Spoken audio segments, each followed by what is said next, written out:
Contre toute attente, le marché a dessiné un nouvel ATH sur le SP500. Nvidia a suivi le pas, mais qu'en est-il des cryptos? C'est ce qu'on va voir ensemble aujourd'hui. Prêt? C'est parti.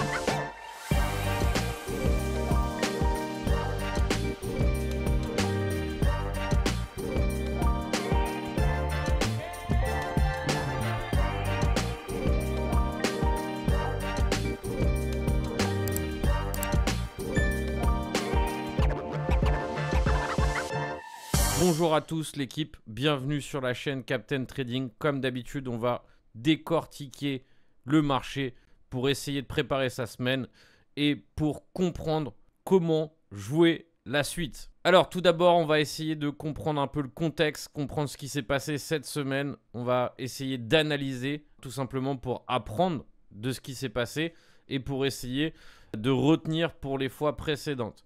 Le marché a fait exactement le contraire de ce que tout le monde attendait. Pour ceux qui étaient là dimanche à 18 h, j'ai lancé un live en plein dans la cascade de liquidation et pendant que le marché flanchait pour bien rappeler de ne surtout pas prendre de décision sentimentale, à savoir les news du week-end pouvaient nous laisser penser que le marché allait potentiellement flancher en début de semaine et j'ai bien expliqué qu'il fallait essayer d'éviter d'avoir des raisonnements logiques. La logique voulait que potentiellement aussi le pétrole chute et comme vous pouvez le voir cette semaine, le pétrole n'a pas du tout performé. C'est pour ça qu'il faut faire très attention aux raccourcis faciles et aux raccourcis logiques. Donc toujours essayer de faire l'inverse de ce que tout le monde pense.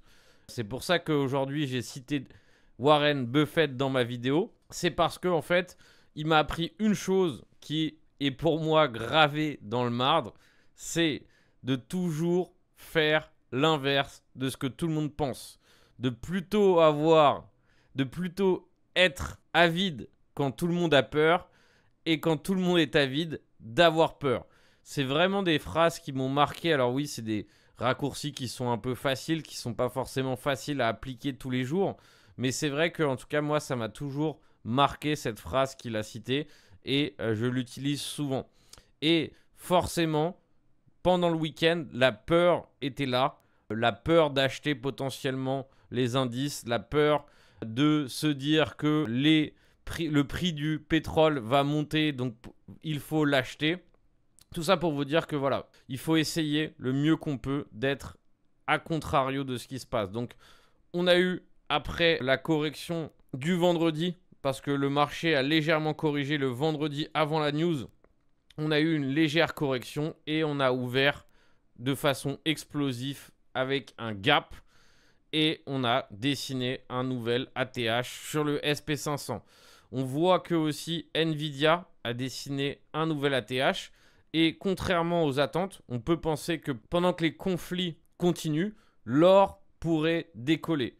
Et au contraire, c'est pas du tout ce qu'il a fait. Lui, il reste dans un range, un peu comme nos chers cryptos, qui sont comprimés dans un range. On a du mal à sortir de ce range. Il y a eu une impulsion qui était belle dimanche et lundi. Le reste, ça a été du pur range de consolidation avec très peu d'espace pour pouvoir jouer convenablement. C'est-à-dire que soit on jouait le rebond qui était assez osé, hein, il fallait jouer le regain rapidement, et ensuite, plus aucune vraie occasion de se placer.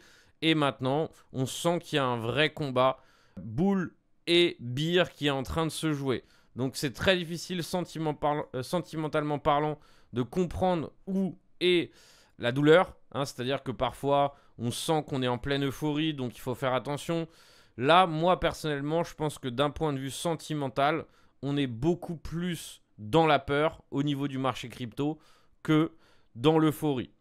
Si on regarde le prix du BTC, nous a dessiné un rebond qui est magistral. On se rapproche d'une résistance clé. Pour moi, la première, c'est 109. Et ensuite, deuxième résistance clé qui nous attend, c'est les 111. 110, 600 pour être précis. Et enfin, notre fameux ATH à 112. Alors, le marché du Bitcoin va-t-il suivre le SP500? Est-il en retard ou pas du tout? Je vous rappelle aussi que quand le SP500 ou les indices sont en ATH, c'est des moments très dangereux. Pourquoi? Parce que s'il n'y a pas d'impulsion, s'il n'y a pas de suivi sur cet ATH, ça peut nous donner lieu à des faux breakouts. Et donc les faux breakouts engendrent forcément de la baisse. D'accord? C'est très simple. Beaucoup de gens s'engagent dans l'ATH. Et ce qui se passe, c'est que si l'ATH, si le suivi, s'il n'y a plus de lancer sur cet ATH, eh bien on peut se retrouver du coup avec un marché qui corrige et qui piège tous ceux qui ont tenté d'acheter le breakout de l'ATH. D'accord? Je vous rappelle que acheter un ATH, pour beaucoup, c'est une stratégie.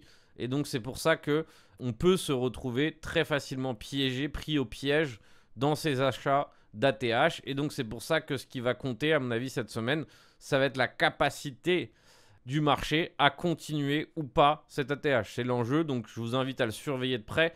Je vous rappelle que on va mettre dans le Discord Pro la gomme sur les marchés traditionnels, surtout cet été. Vous allez pouvoir voir plusieurs lives spécial marché traditionnel parce que les marchés tradis sont très intéressants pendant l'été. C'est pour ça qu'on va s'y intéresser et on va s'intéresser à tous les actifs qui bougent. Là, cette semaine, on va pas se mentir, il était clairement préférable de jouer sur les marchés traditionnels que jouer sur les marchés crypto où il s'est passé que très peu de choses. Quasi rien, tout comprime. D'accord? En fonction des cryptos, c'est plus ou moins fort, mais en réalité, tout comprime. Donc, pour revenir au niveau clé, nos 3 niveaux clés sont juste au-dessus de nous et forcément sont des niveaux qui nous regardent. Maintenant, d'un point de vue daily, vous voyez que c'est très difficile de cerner des niveaux clés. C'est-à-dire que si on se base que sur des creux, on n'a aucun niveau clé qui apparaît. Alors forcément, on a ce petit creux qui vient de se dessiner maintenant à 106 300. 106 300 maintenant représente un support au niveau du creux. Je vous rappelle que le marché adore venir chercher ce type de niveau, gratter la liquidité et réintégrer. Ça serait un super signal. Mais sinon, à part ça, il n'y a quasiment rien. On peut faire 2 choses. Soit une analyse simple avec Fibonacci, et dans ces cas-là, on part du creux vers le sommet et on détecte un niveau assez clé. Pour moi, c'est les 23,6. Pourquoi? Parce que pour moi, généralement, ce qui se passe, c'est que c'est soit 23,6, soit c'est un retracement beaucoup plus profond. Et donc, de toute façon, à mon avis, il n'y aura pas 4 chemins. C'est-à-dire que soit on dessine une conso serrée et un tout petit pullback et on continue, soit on va dessiner un pullback profond. Très souvent et depuis toujours, c'est ce que nous fait le Bitcoin. C'est-à-dire qu'il nous laisse que très peu d'occasions pour nous positionner. Et donc, il aime énormément nous mener en erreur. Et donc, c'est pour ça que je pense que ce qu'il faut regarder ici, c'est les 106. Et si on perd les 106, on va détecter une zone grâce à l'order flow. Donc, ce qu'on fait, c'est que je me rends sur Market Monkey. Market Monkey est une plateforme d'order flow qui permet, on va dire, d'avoir des niveaux clés, les heatmaps, le CVD, l'open interest, le funding, etc. Donc, ce qu'on remarque actuellement, c'est qu'il y a un énorme mur à 107 800 globalement. Pourquoi y a-t-il un mur à ce niveau-là? Est-ce que vraiment il va rester? En tout cas, ce qui est sûr, c'est que si on dessine un petit pump ce week-end, on va probablement buter sur cette zone. Mais maintenant, moi, ce qui m'intéresse, c'est les volumes profile et les TPO. D'accord? Les TPO, ça nous permet de comprendre où sont les niveaux à fort volume. Et le marché a tendance à chercher ces niveaux à fort volume, ces niveaux où le prix a passé du temps. Ce qu'on constate sur l'order flow, juste sur le TPO, c'est qu'on a maintenant 3 jours consécutifs où on a un point de contrôle qui s'est dessiné à 107, 145. Donc ça devient maintenant un niveau très puissant. Donc maintenant, ce qui va se passer, c'est très simple. C'est soit on arrive, on va dire, à franchir ces 107 et on dessine une élongation et on parvient à s'extirper de la zone des 107.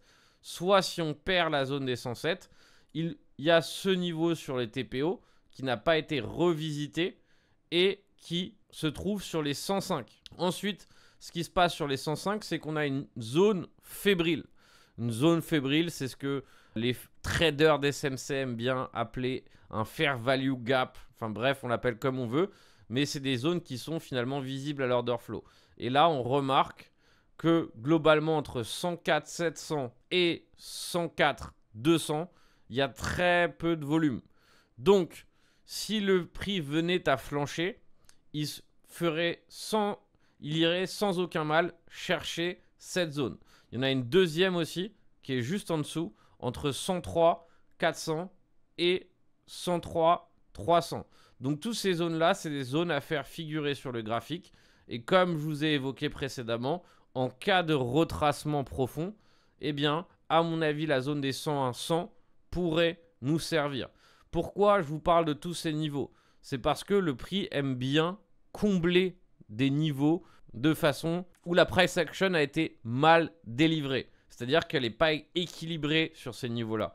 Donc, quand il y a correction, s'il y a correction profonde et surtout si le marché n'arrive pas à jouer, à dessiner une élongation, le marché a tendance, on va dire, à rééquilibrer toutes ces zones d'inefficience. On répète, 105, très forte zone importante, c'est l'ancien POC de mardi. Enfin, on a le point de contrôle qui a été dessiné lundi à 101 100 et les deux zones fébriles qu'on a évoquées précédemment à 104 700 et celle des 103 400. D'accord? Donc, pour moi, c'est relativement simple. Premier scénario, on vient chercher de la liquidité à 106. On échoue à aller plus bas. Donc, on gratte de la liquidité, on dessine une mèche, on ressent un vrai rebond. Et dans ces cas-là, c'est potentiellement une continuation qui va pouvoir se jouer. Deuxième scénario, bien, on continue exactement à partir du point sur lequel on se trouve. C'est aussi une possibilité. Et encore un dernier scénario qui pourrait se jouer aussi, c'est franchissement des 108, échec sur les 108. On réintègre avec virulence le range. Et dans ces cas-là, on va chercher des niveaux plus bas. D'accord? Donc, vraiment, c'est très difficile actuellement de trancher en faveur d'un scénario plutôt qu'un autre. Tout ce que je sais, c'est que si je regarde le shop en H4, on est chargé à bloc. Donc, on a assez de force pour quand même dessiner un mouvement important. Donc, ce mouvement va-t-il se jouer sur une continuation? Continuation qui nous mènerait au niveau qu'on a tracé en vert. Ou alors, est-ce que ce shop va se décharger à la baisse? Donc, pas forcément facile de trancher. Hein. Moi, personnellement, si on me pose la question et qu'on me demande qu'est-ce que je jouerai la continuation.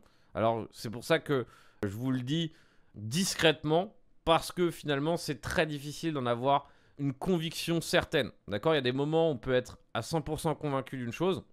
Moi, je trouve que le comportement du prix actuellement me suggère qu'on est probablement en train de tenter de vouloir au minima aller chercher le niveau des 109. Ensuite, ce qui se passera, on verra.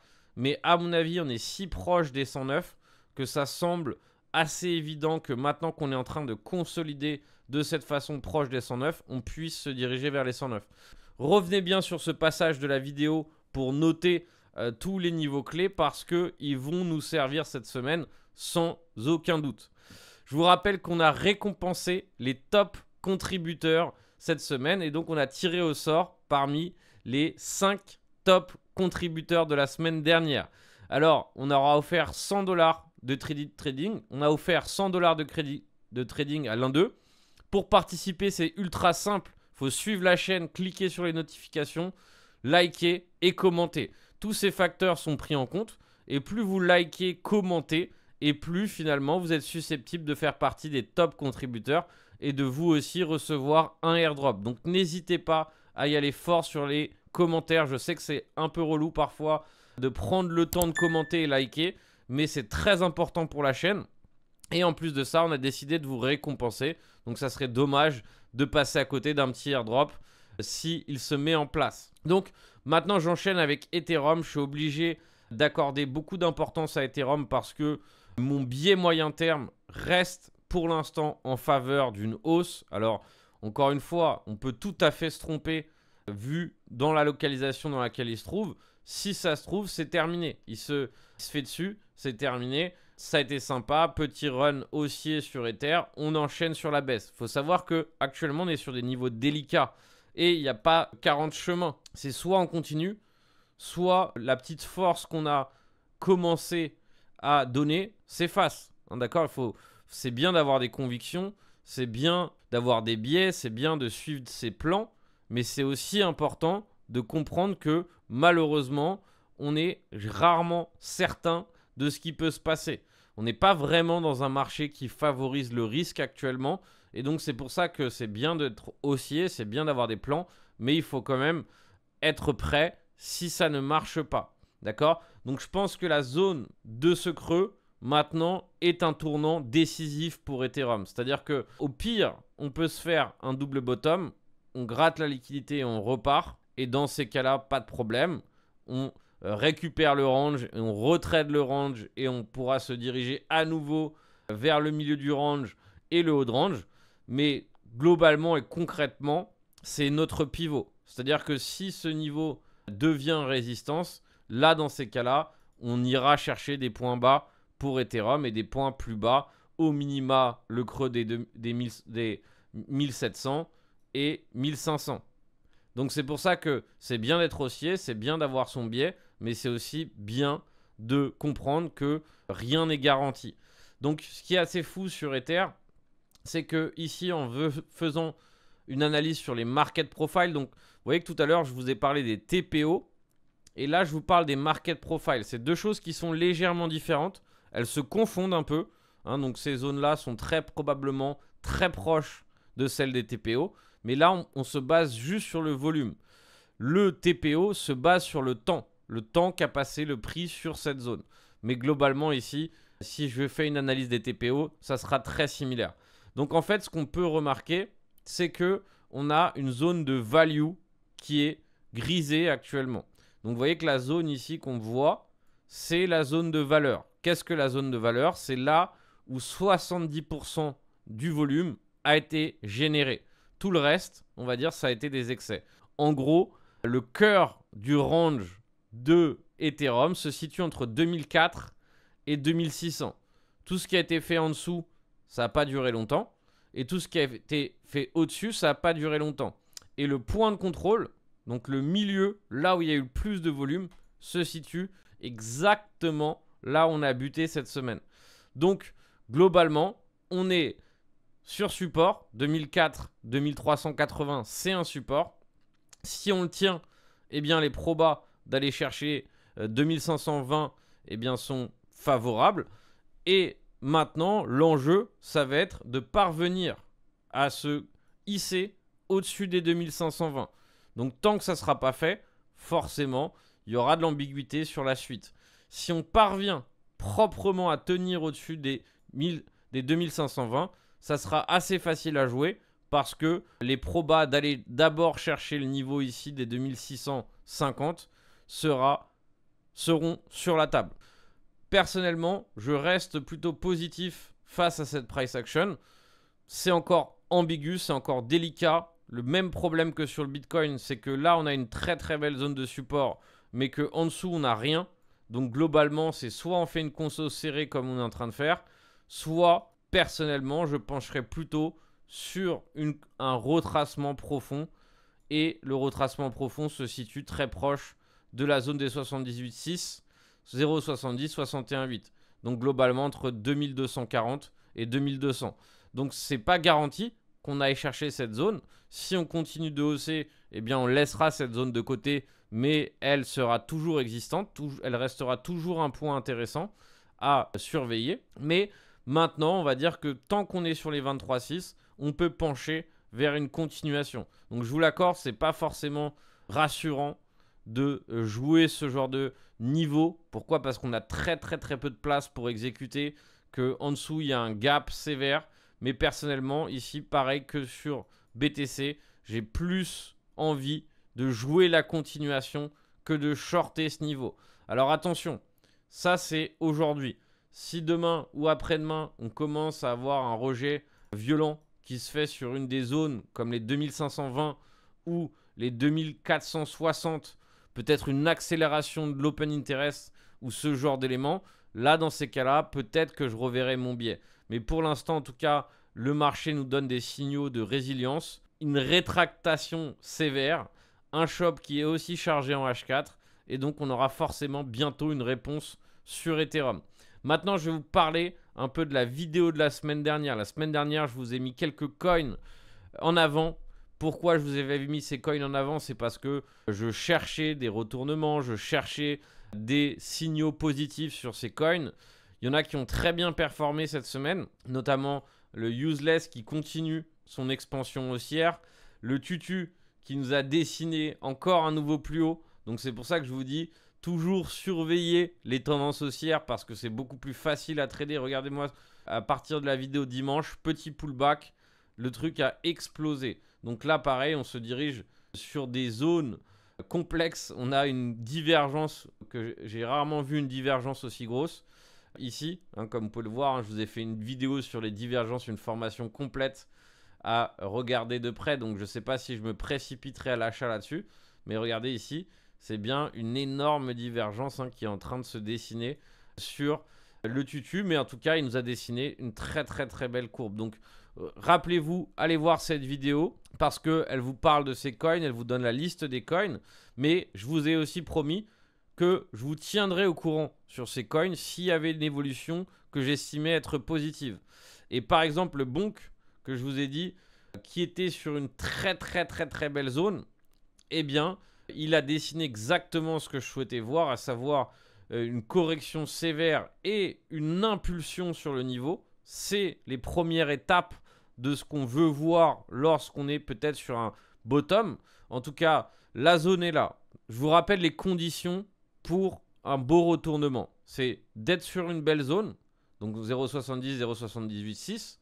C'est une zone qui correspond aussi, si on regarde les market profiles, voilà, c'est la zone, le dernier pic de volume ici sur les market profiles. Donc vous voyez qu'on commence à avoir des convergences de signaux. Le shop se recharge en H4. Par exemple, un RSI qui fait une divergence. Donc là, ça n'a pas été le cas. Ça allait très vite. Donc il n'y a pas eu de divergence. Mais on est bien venu chercher des zones extrêmes sur le RSI. Le shop qui se recharge petit à petit.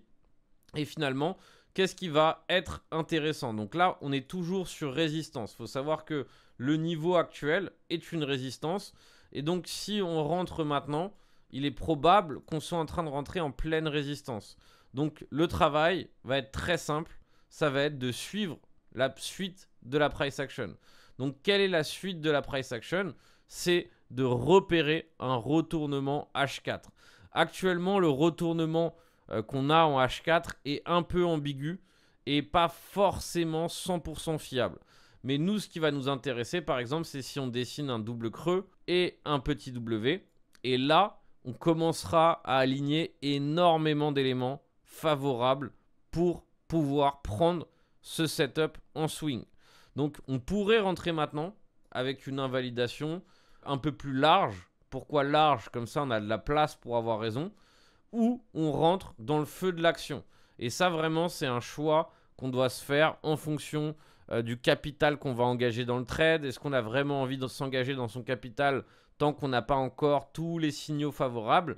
Donc ça, c'est vraiment un choix qui doit se faire de votre part. D'accord? Est-ce que vous voulez bloquer du capital dans ce trade qui risque encore de prendre un peu de temps, qui risque encore un peu de corriger?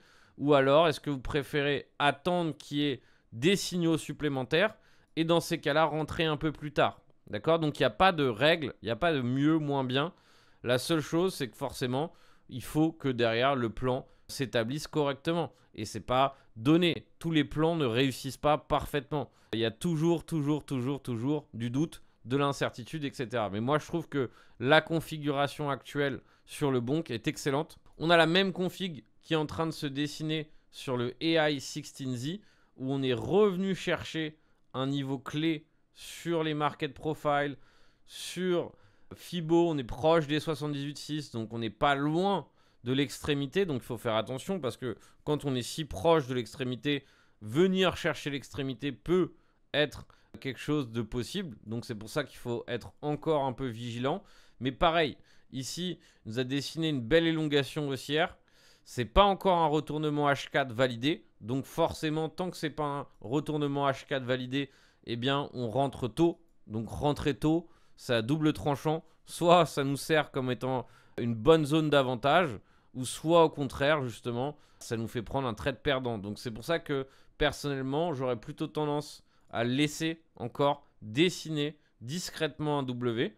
Et en cas de W, pourquoi pas retenter ou tenter l'expérience ici sur le AI 16Z qui pourrait peut-être breaker cette trendline baissière. Je vous rappelle qu'ici on a une trendline baissière. Alors moi je les trade pas trop, c'est juste que visuellement parlant, ça nous permet de comprendre très facilement à quel moment la tendance est retournée. Et donc c'est par exemple dans ce cas de figure ce qui m'intéresserait sur le AI 16Z. Et pourquoi le AI 16Z? C'est parce que ça a été un des top performeurs, d'accord, en avril. Est-ce qu'on va réellement avoir un run cet été? Est-ce qu'on va avoir un run dans les prochains jours? Eh bien, à mon avis, on aura une réponse très vite, d'accord? Mais ça ne sert à rien, en tout cas, d'être beaucoup trop optimiste ou trop enthousiaste tant que les signaux ne sont pas là. Alors, il y a une chose que j'aime mettre en avant, c'est être prêt. Une chose, c'est se préparer. Et une autre chose, c'est tenter d'y aller trop tôt. Personnellement, il n'y a encore pas assez de cartes sur la table qui nous permettent d'être confiants ou 100% confiants sur la suite. On pourrait très bien avoir un petit fake out, correction à nouveau. Si on va chercher les 101 000 comme ce que je vous ai montré sur les TPO, eh bien la correction sur les altcoins sera sévère. Et donc on aura peut-être à nouveau des points encore plus bas.